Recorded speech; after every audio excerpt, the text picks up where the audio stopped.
Hi friends, ఎలా ఉన్నారు? మనకి ఏపీ ఎంసెట్ 2024 అఫీషియల్ వెబ్‌సైట్‌లో డిక్లరేషన్ ఫార్మ్‌నయితే మళ్ళీ ఆప్షన్‌ని తీసుకురావడం అయితే జరిగింది.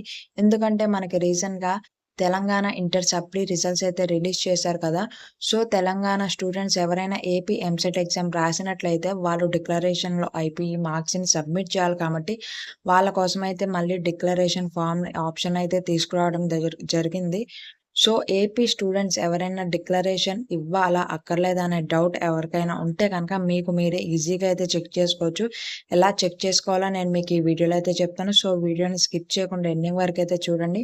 ముందుగా వీడియోని ఒక లైక్ చేసి, కొత్త వాళ్ళు ఎవరైనా వీడియోని చూస్తున్నట్లయితే సబ్స్క్రైబ్ చేసుకోవడం మాత్రం మర్చిపోకండి. మీరు ఐపీఈ మార్క్స్ అనేవి డిక్లరేషన్ ఫార్మ్ ద్వారా సబ్మిట్ చేయాలా? అక్కర్లేదా? అనేది ఎలా తెలుసుకోవాలంటే అఫీషియల్ వెబ్‌సైట్‌ని అయితే ఓపెన్ చేయండి. ఓపెన్ చేశాక పైన మీకిక్కడ డిక్లరేషన్ ఫార్మ్ ఆప్షన్ అయితే ఉంది కదా!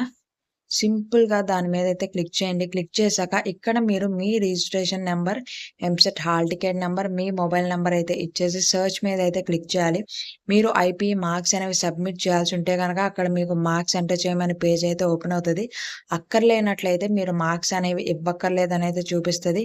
మీరు ఈ విధంగా ఐపీఈ మార్క్స్ అనేవి సబ్మిట్ చేయాలా? అక్కర్లేదా? అని ఈజీగా అయితే తెలుసుకోవచ్చు. ఈ వీడియోని మీ ఫ్రెండ్స్‌కి కూడా షేర్ చేయండి. వీడియోని లైక్ చేయండి. ఛానల్‌ని సబ్స్క్రైబ్ చేసుకోవడం మాత్రం మర్చిపోకండి.